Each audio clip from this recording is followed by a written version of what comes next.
할렐루야. 우리 옆에 계신 우리 청년들에게 이렇게 인사하기를 원합니다. 예수님 부활하셨습니다. 그렇죠. 부활하셨습니다. 우리 지난주에 함께 부활절을 통하여서 부활하신 우리 예수님을 기쁨으로 예배하며 나아가는 시간을 보냈습니다. 그리고 그 이후에 오늘은 두 번째 주일로서 우리 나아가고자 합니다. 오늘 말씀에 나누기 앞서서 광고에 하나가 더 있었어야 되는데 제가 말씀 못 드렸던 것 같아요. 우리 한 명의 청년을 소개를 하고자 합니다. 우리 유민우 청년 잠시 자리에 일어나실까요? 네, 저희 그 새가족 수료는 작년부에서 다 했었고요. 네, 우리 청년부에서 이제 함께 또 마음을 나누고 동역하며 여러분들과 함께 또 신앙의 공동체에 동행하고자 합니다. 우리 큰 박수로 환영해 주시길 바랍니다. 반갑습니다. 네, 자리에 앉아 주시겠습니다. 감사합니다. 사순절 설교 시리즈를 마치고 이제 부활하신 예수님의 이야기를 중심으로 한 이제 세 번째 설교 시리즈 예수의 증인이라는 주제를 함께 나누고자 합니다. 그 첫 번째 시간으로 무서움과 큰 기쁨으로라는 제목으로 마태복음 28장의 전반부의 말씀을 나누고자 해요. 신약 성경에서는요 4개의 복음서가 있습니다. 뭐뭐 있을까요? 커닝 페이퍼 준비해 놨습니다. 마태, 마가, 누가, 요한. 이것을 4복음서라고 해요. 이 4개의 복음서는요 각기 예수님의 부활을 다 기록을 하고 있어요. 기록하고 있는데 각 복음서를 비교해 보면요 서로 약간 안 맞는 것처럼 보여지는 내용들이 있습니다. 그 대표적인 내용이 무엇이냐? 바로 우리가 오늘 읽었던 말씀이에요. 우리가 읽은 복음서에 따르면 막달라 마리아와 다른 마리아가 예수님의 무덤으로 갔다라고 되어 있는데 요한복음에서는 다르게 기록되어져 있어요. 한번 보실까요? 요한복음 20장 1절의 말씀입니다. 함께 읽겠습니다. 시작. 안식 후 첫날 일찍이 아직 어두울 때 막달라 마리아가 무덤에서 옮겨지는 것을 보고 아멘. 막달라 마리아만 갔다고 되어 있습니다. 여기서 어느 복음서가 틀렸다, 왜곡된 기억을 가지고 기록을 했는 것이다 라고 보는 것이 아니라 각자의 관점에서 중요하다고 여겨지는 것을 기록했기 때문에 마태복음에서는 막달라 마리아와 다른 마리아가 기록되어 있고 요한복음에서는 막달라 마리아만 기록이 되어 있습니다. 다시 말해서 복음서의 저자마다 자신의 특색을 갖고 기록했기 때문에 조금 초점이 달랐을 뿐 틀린 내용이 아니다, 왜곡된 내용이 아니다라는 것이에요. 그래도 4권의 복음서에 기록된 예수님의 부활에 대해 한 가지 공통적인 확실한 공통점을 가지고 있는 특징이 있습니다. 무엇이냐? 함께 읽어보실까요? 시작. 예수 그리스도의 고난과 죽음의 예고입니다. 복음서의 말씀을 읽으면 예수님께서는 제자들에게 3일 만에 부활할 것을 말씀하셨습니다. 여러 차례 말씀하셨어요. 그럼에도 불구하고 예수님의 제자들은 주님의 부활을 전혀 기대하지 않았습니다. 왜일까요? 그들 또한 예수님을 정치적 메시아로 바라봤기 때문입니다.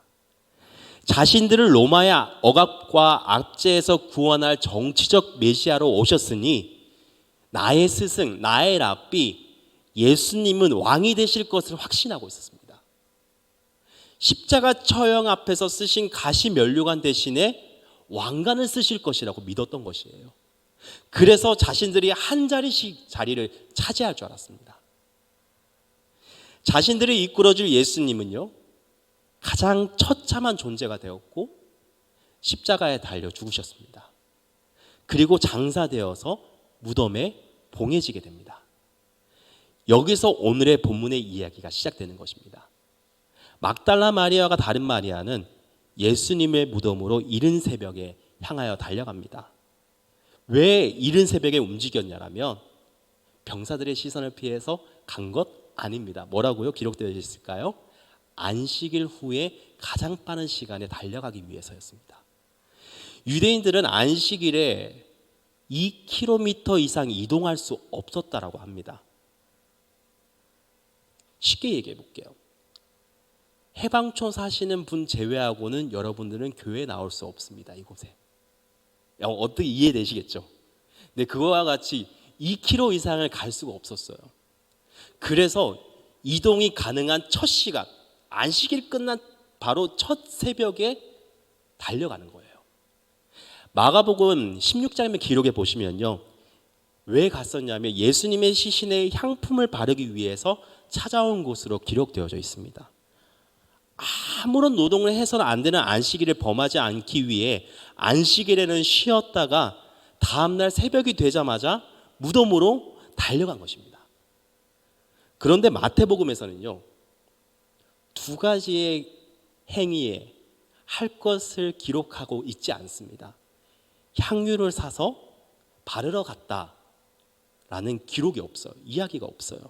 단지 무덤을 보러 갔다라고 이야기를 하고 있는데, 이것 또한 마태복음 저자만의 의도입니다. 잘 보세요.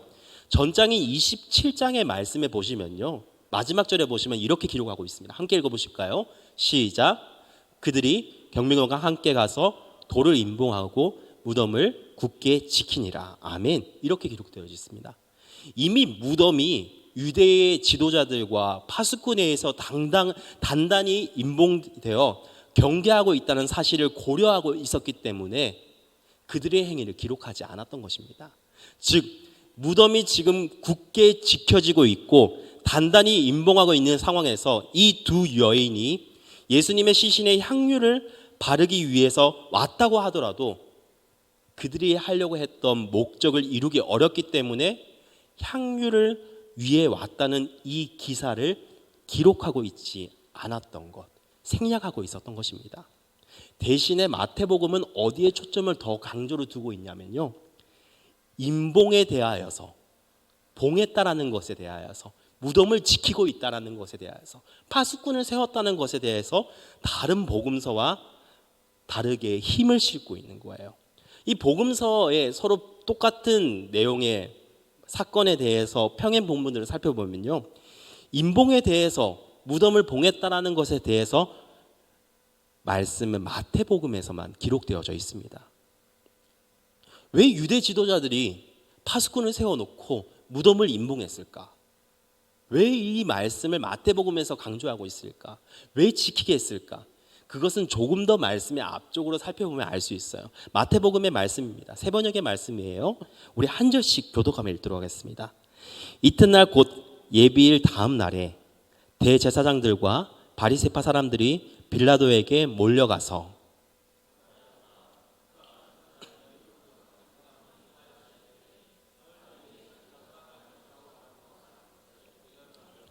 함께 읽겠습니다.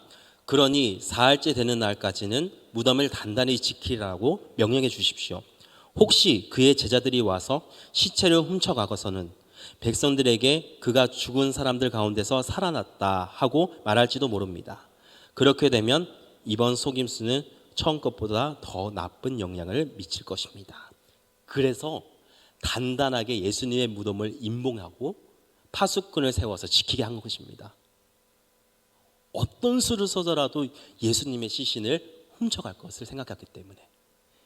이러한 기사를 마태복음에서만 기록하고 있는 이유는요, 이를 통하여 초자연적인 예수님의 부활 사건을 더욱더 선명하게 부각시키기 위해 만든 장치라고 볼 수 있습니다.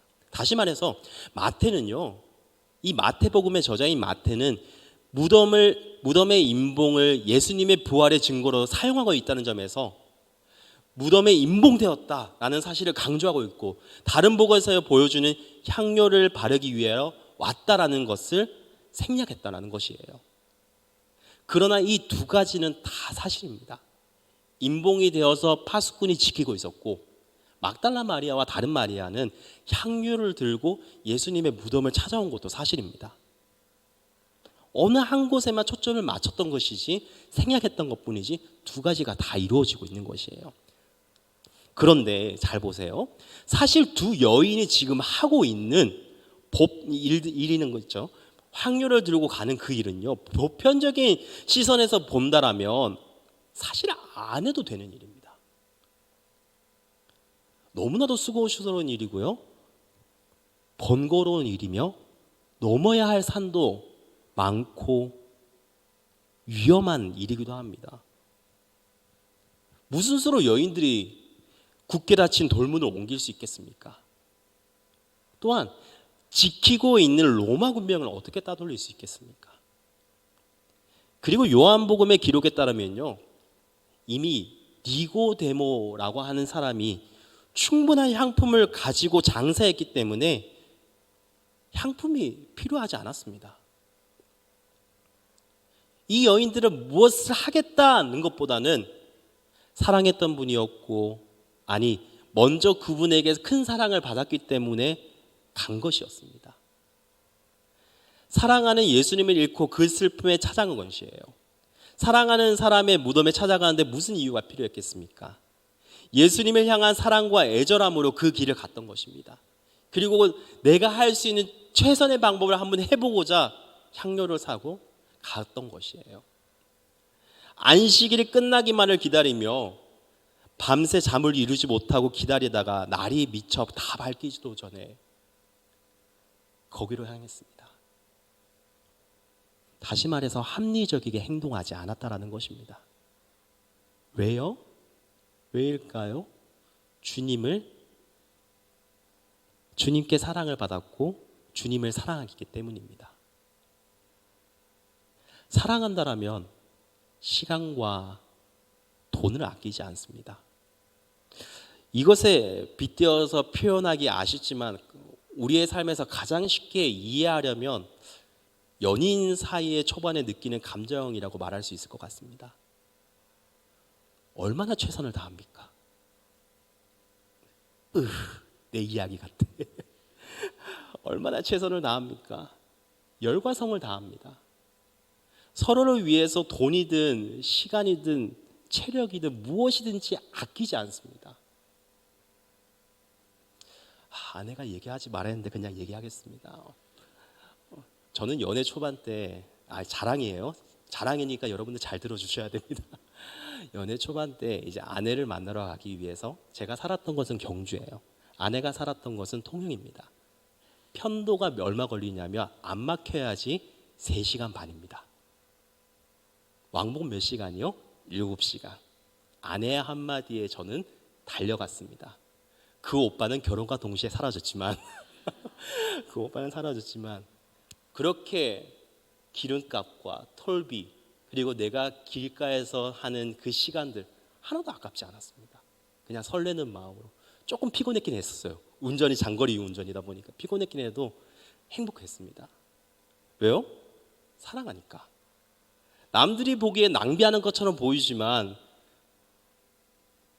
저와 아내 사이에 있어서는 그냥 행복했던 그 순간들입니다. 남들이 보기에 낭비하는 것처럼 보이지만 막달라 마리아와 다른 마리아에게 있어서는 상대방을 위해 아낌없이 드린 것뿐입니다.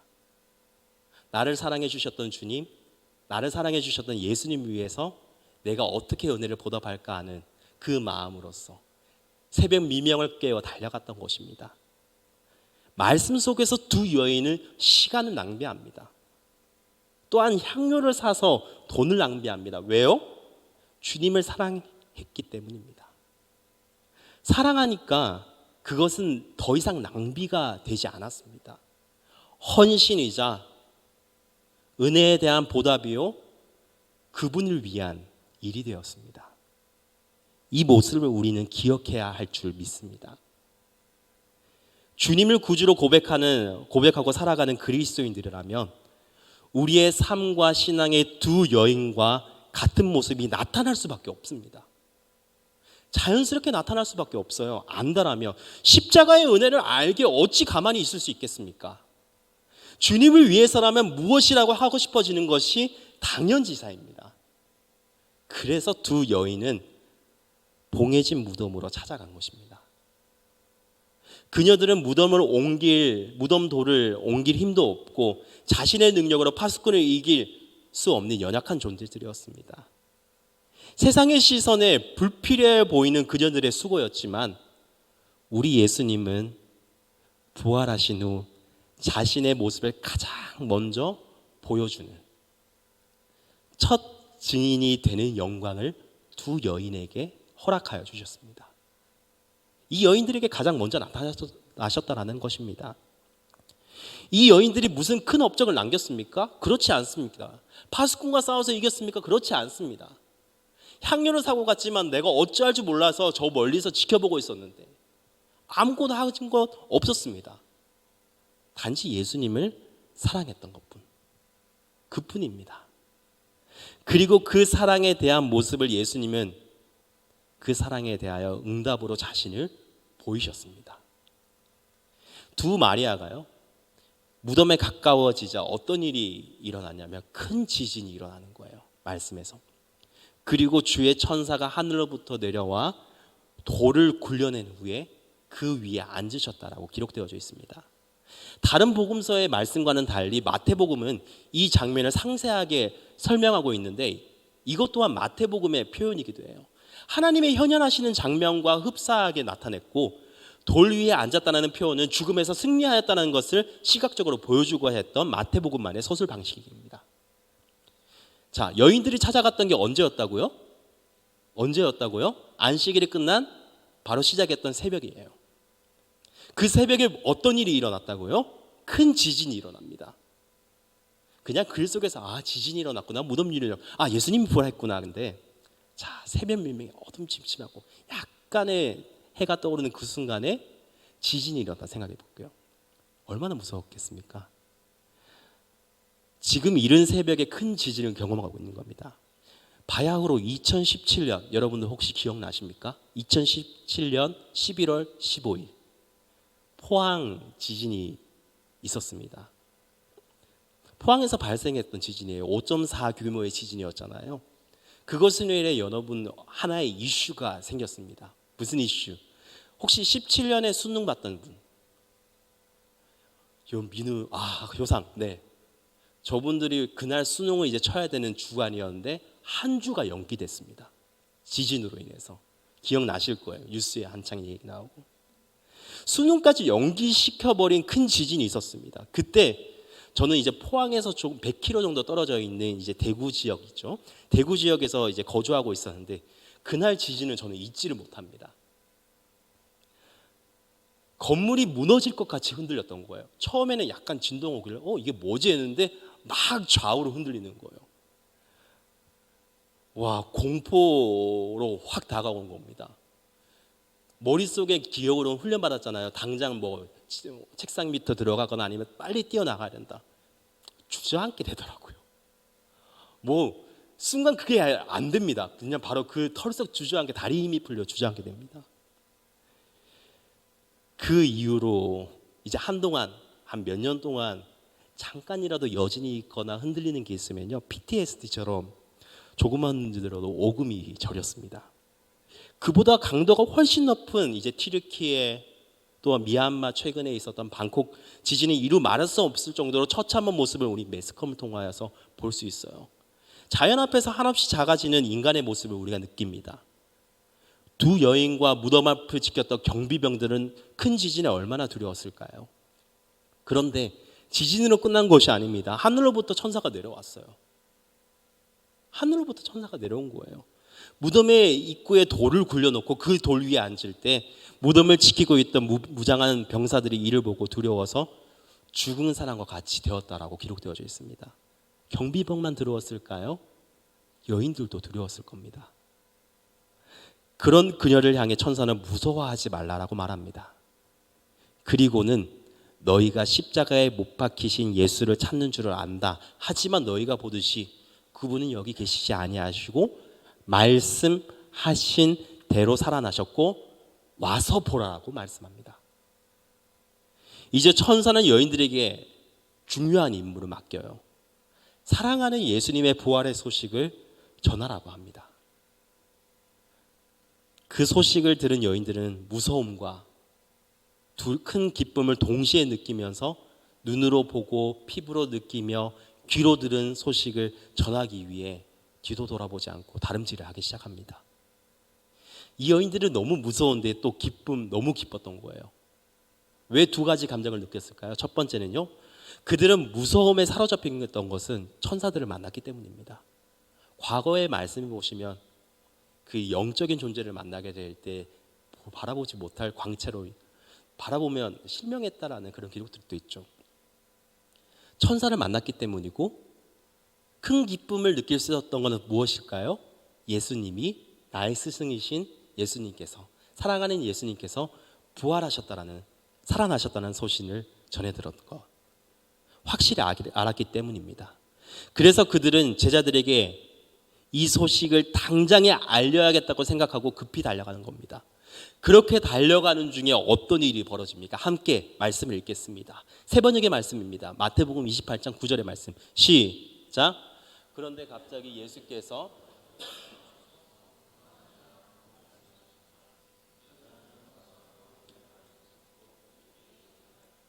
어떤 경험을 합니까?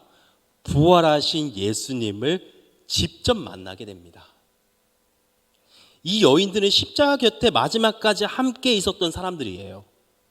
비록 예수님이 부활하셨다는 생각을 하지 못한 채 예수님을 위해 향료를 들고 무덤으로 나왔지만 그 앞에서 천사를 만나게 됩니다.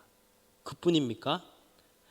예수님의 부활의 소식, 곧 굿뉴스를 접하게 됩니다. 그리고 이 기쁜 소식을 가서 전하라라는 천사의 명령에 따라해 볼까요? 순종하며 다름질을 했더니 순종하며 뛰어가는 길 위에서 부활하신 예수님을 만나는 은혜를 누리게 되었습니다. 이것이 증인이 누릴 수 있는 축복입니다. 두 여인의 스토리를 우리의 신앙에 적용해 봅시다. 비록 나의 믿음이 온전하지 못하고 확신에 차지는 않지만 예수님을 위하여 믿음의 발걸음을 옮긴다라면 우리 또한 기쁜 소식, 굿뉴스를 접하게 될 줄 믿습니다. 그리고 이 기쁜 소식을 믿음의 동력자와 세상의 증인으로서 증거하는 가려고 뛰어가는 그 발걸음 가운데, 다름질하는 그 가운데 부활하신 우리 주님을 두 여인이 만났던 것과 같이 우리 또한 만나게 되는 복을, 은혜를 누릴 수 있을 줄 믿습니다. 이것이 예수님을 증거하는 자가 누리는 축복, 곧 예수의 증인이 누리는 축복입니다. 나의 믿음이 확신에 차지 않는다고 하더라도 최선을 다하여 주님을 섬긴다라면 그곳 가운데는 복음의 역사가 일어납니다. 또한 우리가 말씀을 통하여서 깨닫게 되었습니다. 그 기쁜 소식을 세상을 향하여서 증거하며 선포하며 간증하며 나아가는 그 길가에는 누가 서 계시다고요? 예수님이 서 계십니다. 이 축복을 누리는 저와 여러분들의 신앙, 인생이 되시기를 주님의 이름으로 축원합니다.